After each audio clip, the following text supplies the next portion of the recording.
दोषधातू मलामुलम ही शरीरम. शरीरामध्ये आयुर्वेदानुसार वात, पित्त, कफ हे दोष, 7 धातू आणि 3 मल आहेत. आणि ह्यावरच शरीराचं कार्य जे आहे तर ते अवलंबून आहे. तर वात, पित्त, कफ दोषांपैकी आपण बघूयात, की वात दोष जो आहे तो का महत्वाचा आहे? त्याची कार्य काय आहेत? तो बिघडला तर काय होतं? कुठल्या व्याधी निर्माण होतात? आणि वातदोष जर वाढला असेल तर आहार विहारात काय बदल करावेत? कशी काळजी घ्यावी की तो साम्यावस्थेमध्ये राहील? चला तर मग. नमस्कार. मी वैद्य अकल्पिता धानोरकर आपले आयु स्वास्थ्य या विश्वजा आयुर्वेद प्रणीत चॅनलमध्ये स्वागत करते आहे. आज आपण बघूयात 3 दोषांपैकी एक जो आहे वातदोष त्याची माहिती. वायू पित्तम कफश्चेती त्रयो दोषाः समासतः. म्हणजे काय? तर वात, पित्त आणि कफ या 3 पिलरवर आपलं शरीर जे आहे तर ते अवलंबून आहेत. या दोषांमुळेच जे आहे तर त्या शरीरात साम्यता राहते. ते ज्या धातूंच्या आश्रयाने असतात, जर दोष बिघडले तर धातूही बिघडू शकतात. त्यामुळे दोषांचं साम्यावस्था जी आहे तर ती अतिशय महत्वाची असते. तर त्यातला जो आहे तो पहिला म्हणजे वातदोष. आपल्या बालपणाची सुरुवात जी आहे तर त्यावेळेला कफ दोष जो आहे त्याचं प्राधान्य आढळतं. तरुणपणामध्ये पित्ताचं आढळतं आणि वय वाढल्यानंतर प्रौढावस्था किंवा वृद्धत्व जे आहे तेव्हा वातदोषाचं प्राधान्य असतं. तसंच दिवसाची सुरुवात जी आहे सकाळ त्यावेळेला कफदोषाचं प्राधान्य असतं. दुपारी पित्त दोषाचं आणि संध्याकाळी जे आहे तर ते वातदोषाचं प्राधान्य असतं. तर वातदोष जो आहे तर तो शरीरामध्ये काय करतो? तर सगळ्यात पहिले म्हणजे गती. कुठलीही हालचाल जी आहे तर ती वातदोषामुळे होते. आपलं बोलणं वातदोषामुळे होतं. रसरक्ताचं अभिसरण म्हणजे रक्त जे संपूर्ण शरीरामध्ये पसरतं, त्याच्याबरोबर रसधातू असतो. त्याचं संवहन जे आहे, ते महत्वाचं कार्य जे आहे, तर ते वातदोष करतो. तसंच मलमूत्राचं विसर्जन जे आहे, तेही वातदोष करतो. गर्भाचं 9 महिने धारण आणि योग्य वेळी गर्भाचं बाहेर निघणं म्हणजे प्रसूतीची क्रिया जी आहे, त्यावरही वातदोषाचं नियंत्रण असतं. तर असा हा वातदोष जो आहे, तो शरीरातली गती आणि हालचाल, तसंच पेशींचं संधान, कुठल्या वेळेला पेशींना विलग करणं, कुठल्या वेळेला कशाची वाढ करणं किंवा संकोच करणं, ऱ्हास करणं, मलांचं बाहेर जाणं, बोलणं, स्पर्श ज्ञान, त्वचा हे इंद्रिय जे आहे, तर त्यावरही वातदोषाचं नियंत्रण आहे. त्यामुळे स्पर्श जो आहे त्याचं महत्वाचं कार्य जे आहे, तर तो वातदोष जो आहे, तर तो करतो. तर आता या वातदोषाची स्थानं काय आहेत? तर प्रामुख्य तसा तो संपूर्ण शरीरव्यापी आहे. तिन्ही दोष तसे शरीरव्यापी असतात. परंतु त्यातल्या त्यात प्रामुख्याने कुठली स्थानं आहेत? तर नाभीच्या खाली जे आहे, तर ते वाताचं स्थान सांगितलेलं आहे. तर त्यामध्ये गर्भाशय येतं, मूत्राशय, मलाशय येतात, मांड्या येतात. तर ही पायांची जी बाजू असते, ती वाताचं स्थान जरी सांगितलेलं असलं, तरी त्यातल्या त्यात प्रामुख्याने पक्वाशय हे वाताचं मुख्य स्थान आहे. आणि इंद्रियांपैकी त्वचा हे इंद्रिय जे आहे, म्हणजे स्पर्श हा वाताचं महत्वाचं कारण आहे. तसंच आता आपल्या शरीरामध्ये जे आहे, तर आपल्याला उत्साह वाटतो, आपण श्वास घेतो, तेही वातदोषाच्याच अंडर येतं. म्हणजे उत्साह, श्वास, निश्वास, चेष्टा, वेग, प्रवर्तनैः सम्यक गत्याच धातूनां. तर यामध्ये आपल्याला जो उत्साह वाटतो, हर्ष वाटतो, आनंद वाटतो, तर हे वातदोष प्राकृत असण्याचं लक्षण आहे. तो मनाला प्रेरणा देतो. म्हणजे कुठलीही गोष्ट करायचं जे आपल्याला वाटतं, की हे आपण करावं. तर ही जी प्रेरणा असते मनाची, तर ती देखील वातदोषामुळेच निर्माण होते. सगळ्या प्रकारच्या हालचाली आपण ओझं उचलणं आहे, हात वर करणं, पळणं, हाताने वेगवेगळ्या क्रिया करणं, या सगळ्या ज्या आहेत त्या गोष्टी वातदोष प्राकृत असल्या की उत्तम प्रकारे चालू असतात. तर या पद्धतीने स्नायूंमधली हालचाल जी आहे ती किंवा एका धातूचं दुसऱ्या धातूशी जे कोऑर्डिनेशन असतं त्यामध्ये पण वातदोष जो आहे तो महत्वाची भूमिका बजावतो.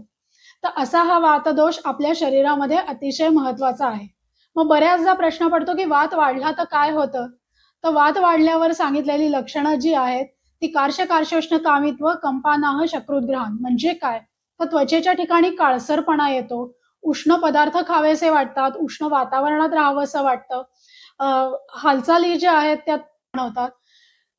अनाह म्हणजे पोटफुगी जी आहे तर ती निर्माण होते. मलबद्धता निर्माण होते, मूत्रविसर्जनाला अडथळा निर्माण होऊ शकतो. तर या पद्धतीची कारणं जी आहेत तर ती वातदोष वाढला तर होऊ शकतात. तेच वातदोष जर कमी झाला, तर शरीरात जडपणा येतो, त्याची जी लक्षणं असतात, चलन-वलन जे आहे ते मंदावतं, उत्साह कमी होतो, निर्णय घेण्याची क्षमता थोडीशी मंदावते. एक प्रकारचा जडपणा, आळस जो आहे तर तो निर्माण होतो.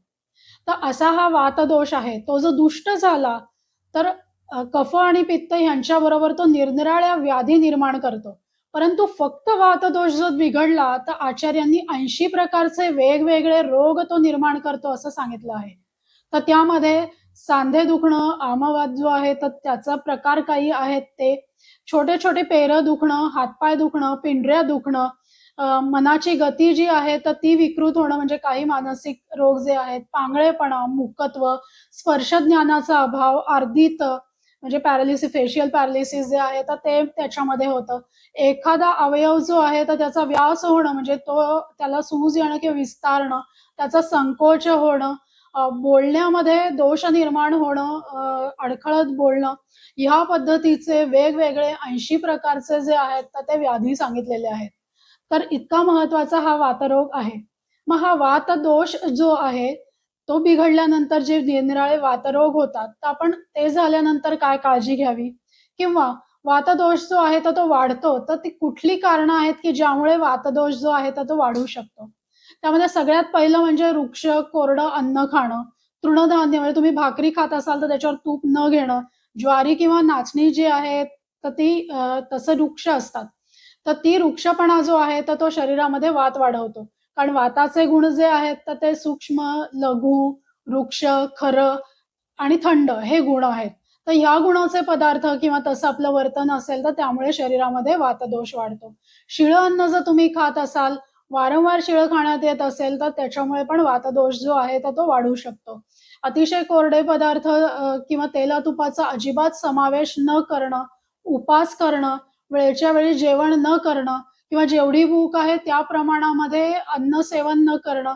बऱ्याचदा वजन कमी करण्याच्या अट्टाहासात होतं काय, की तेल-तूप पूर्ण बंद केलं जातं. कोरडे-कोरडे पदार्थ खाल्ले जातात आणि त्याच्यामुळे पण वातदोष जो आहे तर तो वाढू शकतो.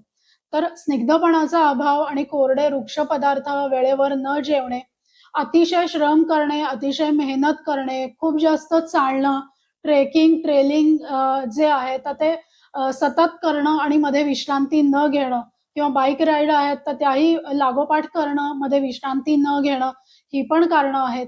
एखाद्या थंड प्रदेशामध्ये वास्तव्य किंवा थंड वाऱ्याचं जे आहे, तर ते वारंवार सेवन, या अशा अनेक कारणांमुळे वातदोष जो आहे, तर तो शरीरामध्ये वाढतो. शरीरामध्ये तो वारंवार हे कारणं घडल्यानंतर, वाढल्यानंतर काही कारणांनी त्याला इतर कारणांची जोड मिळाल्यानंतर त्याचा प्रकोप होऊन व्याधी निर्माण होतात. वातदोष वाढल्या-वाढल्या लगेचच व्याधी निर्माण होत नाहीत. पण त्यावेळेला जर तुम्ही लक्ष दिलं नाहीत, तर मात्र त्याचं वातव्याधींमध्ये रूपांतर होऊ शकतं. आता वातदोष वाढू नये म्हणून काय काळजी घ्यावी? तर सगळ्यात पहिले म्हणजे स्नेह. वृक्षाच्या विरुद्ध स्नेह आहे. त्यामुळे स्निग्ध पदार्थ जे आहेत, तर त्याचा तुमच्या आहारामध्ये समावेश केला गेला पाहिजे. शरीराला रोज तेल लावलं गेलं पाहिजे. म्हणजे अभ्यंग जे आहे, तर त्याच्याने वातशमनाचं उत्तम कार्य होतं. तर रोज शरीराला तिळाचं तेल किंवा नारळाचं तेल किंवा वैद्यांच्या सल्ल्याने औषधी सिद्ध तेल जे आहे, तर ते लावलं गेलं पाहिजे. विशेष करून जे लोकं ट्रेकिंग, ट्रेलिंग करतात, बायकिंग करतात, खूप ज्यांचे फिरतीचा व्यवसाय आहे, अतिशय प्रवास करणारी लोकं आहेत, तर त्यांनी नेहमी किंवा आठवड्यातून किमान 2 वेळेला तरी अभ्यंग जे आहे, तर ते करायला पाहिजे.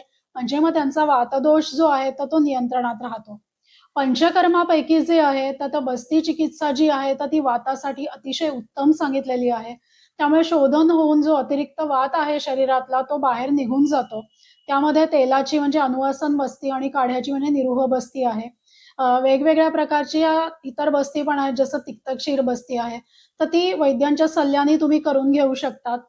ज्यांना कॉन्झर्वेशन म्हणजे वातदोष वाढू नये म्हणून करायची आहे, तर वातप्रकोपाचा काळ म्हणजे पावसाळा जो असतो, तर त्या काळात ते बस्ती चिकित्सा करून घेऊ शकतात.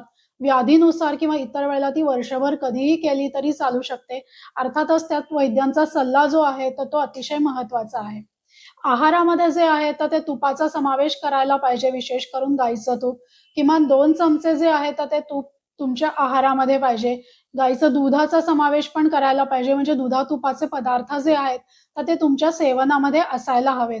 रोजचं जे तुमचं जेवण आहे वरण, भात, भाजी, पोळी, त्यामध्ये गव्हाचा समावेश जो आहे तो महत्वाचा आहे. गहू स्निग्ध असतो. जर तुम्ही ज्वारी, बाजरी किंवा नाचणीची भाकरी खाणार असाल, तर त्याला तूप किंवा लोणी लावून जे आहे, तर ते खाल्लं गेलं पाहिजे. कडधान्य जी आहेत, तर ती टाळायला पाहिजेत. विशेष करून चवळी, मटकी. मटकी कधीतरी चालू शकेल, पण राजमा, छोले, हरभरे, वाटाणा हे जे आहेत, तर हे वातदोष वाढणारे असतात. ते तुमचं जर वाढलेलं असेल, तर तात्पुरतं त्याचं सेवन जे आहे, तर ते बंद करायला पाहिजे. मात्र मुगाची डाळ, तुरीची डाळ, मसुरीची डाळ ही चालू शकते. अ, ताक जे आहे तर ते लोण्यासकट घ्यायला पाहिजे, कारण ताक जे आहे ते पण शरीरामध्ये वृक्षपणा निर्माण करतं. फळं जी आहेत सीझनल ती तुम्ही खाऊ शकतात. तैलबिया ज्या आहेत म्हणजे सूर्यफुलाच्या बिया, भोपळ्याच्या बिया, बदाम, अक्रोड यांचा समावेश जो आहे तो तुमच्या आहारात जरूर करावा. भाज्यांपैकी वांगे, बटाटा, रताळी जे आहेत तर ह्या वात वाढवणाऱ्या आहेत, तर त्यामुळे त्यांचं सेवन जे आहे तर ते टाळायला हवं. पाणी जे आहे तर ते उकळून गार केलेलं प्यायलं तर पाणी पण पचायला हलकं होतं. तर त्याचाही तुम्ही समावेश जो आहे तर तुमच्या नित्य पाणी सेवनामध्ये करून घेऊ शकतात. तर फर्मेंटेड पदार्थ जे आहेत तर ते पण तुम्ही सेवनात कमी ठेवले पाहिजेत. त्याच्यामुळे पण वात जो आहे तर तो वाढू शकतो. औषधांचा विचार केला तर दशमूळ, अश्वगंधा, शतावरी, गुळवेल, विदारीकंद अशी भरपूर औषधं आहेत, की ज्याचा उपयोग जो आहे तो चूर्ण किंवा काढे स्वरूपामध्ये करता येऊ शकतो. दशमूलारिष्टासारखं औषध आहे तेही वापरता येतं. दशमूळाचा काढाही वापरता येतो. वेगवेगळे रसौषधी जे आहेत किंवा रसायन औषधं आहेत, ती वैद्यांच्या सल्ल्याने तुम्ही घेऊ शकतात. तर या पद्धतीने जे आहे तर तुम्ही आहार-विहारामध्ये बदल करून घेऊ शकतात. जास्त श्रमाची किंवा कष्टाची कामं जर तुम्ही करत असाल, तर मधल्या काळात विश्रांती घेणं अतिशय आवश्यक आहे. म्हणजे मग वाताचा प्रकोप जो आहे तर तो होणार नाही. व्यायामाची तुम्हाला सवय असेल, तर अल्प प्रमाणामध्ये करावा किंवा वैद्यांच्या सल्ल्याने ठरवावं, की वात वाढलेला असताना व्यायाम करावा किंवा नाही ते. तर या पद्धतीने तुम्ही बदल करून घेऊ शकतात. स्नेहन-स्वेदन आणि नस्याचाही खूप चांगला फायदा होतो. स्वेदन जे आहे तेही वैद्यांच्या सल्ल्याने करून घ्यायचं आहे. तर पंचकर्म, आहार-विहार असे योग्य तुम्ही ठेवले आणि रोज अभ्यंग केलं, तर वातदोष जो आहे तर तो नक्की नियंत्रणात राहतो. तुम्हाला जर माझे व्हिडिओ आवडत असतील, तर लाईक, शेअर, सबस्क्राईब जरूर करा.